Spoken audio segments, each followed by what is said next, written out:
اپنی اندرونی آواز کو دوسروں کی آراہ کے شور میں مت ڈوبنے دو۔ کسی قبرستان میں سب سے امیر آدمی ہونا میرے لیے معنی نہیں رکھتا۔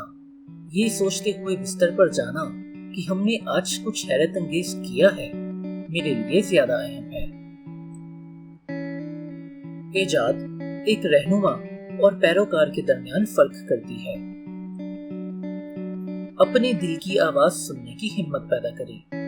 کہیں نہ کہیں وہ جانتا ہے کہ آپ حقیقت میں کیا چاہتے ہیں، باقی سب کچھ ثانوی ہے۔ کسی نئی اختراع کے دوران آپ سے کبھی کبھار غلطیاں ہو جاتی ہیں، انہیں جلد از جلد تسلیم کریں اور اپنی اختراع کو بہتر بنائیں۔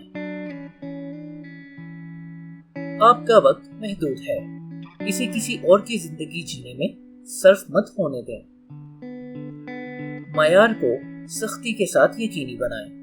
کچھ لوگوں کو ایسے ماحول میں کام کرنے کی عادت نہیں ہوتی جہاں بہترین کی توقع کی جاتی ہے۔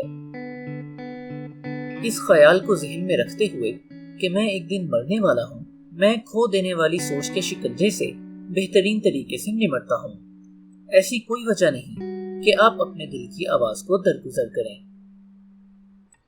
آپ کے ذہن میں ہمیشہ کوئی خیال، کوئی ترکیب یا کوئی ایسا مسئلہ ہونا چاہیے جس کی آپ اصلاح چاہتے ہیں۔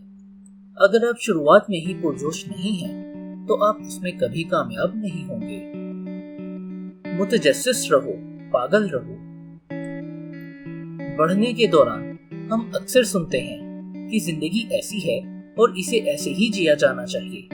زیادہ بحث مت کریں، اپنی گھریلو زندگی کو بہتر بنائیں، لطف اندوز ہوں، پیسے بچائیں۔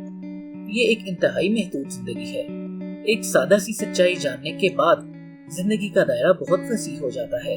آپ کے آس پاس کی زندگی کو آپ جیسے لوگوں نے ہی تشکیل دیا ہے اور آپ اسے بدل سکتے ہیں، اس پر اثر اندوز ہو سکتے ہیں۔ اگر آپ یہ سمجھ جاتے ہیں تو آپ کی زندگی کبھی پہلے جیسی نہیں رہے گی۔